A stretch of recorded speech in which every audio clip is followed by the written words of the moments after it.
Private placement atau penempatan modal tanpa hak membeli efek terlebih dahulu adalah aksi korporasi yang sebenarnya menyerupai right issue yang sudah kita bahas. Namun bedanya adalah tidak ada kesempatan atau hak bagi pemilik saham lama untuk mempertahankan persentasenya. Dengan kata lain, kepemilikan saham sekarang akan terdilusi. Sudah disebutkan bahwa tidak semua investor dapat berpartisipasi dalam penawaran saham melalui mekanisme private placement ini.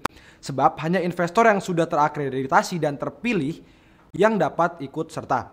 Tindakan private placement sering dilakukan oleh para emiten untuk dapat menjual sahamnya di atas harga pasar atau dilakukan oleh investor untuk mendapatkan saham yang diinginkan di bawah harga pasar sesuai dengan hasil negosiasi antara investor dan perusahaan.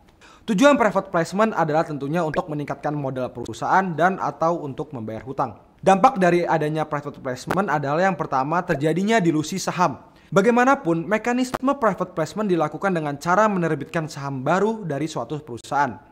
Hal ini akan menimbulkan kondisi yang disebut dengan dilusi saham, yaitu pengurangan nilai kepemilikan karena penerbitan saham baru. Misalnya, sebelum private placement, perusahaan mempunyai jumlah saham yang beredar sebanyak 10 juta saham. Sedangkan dalam proses private placement, ditawarkan saham baru sebesar 1 juta saham. Dengan begitu, akan terjadi dilusi kepemilikan saham oleh para investor terdahulu atau misalnya kita sebagai pemilik saham lama sebesar 10%. Jika sudah demikian, potensi penurunan harga saham mungkin saja terjadi.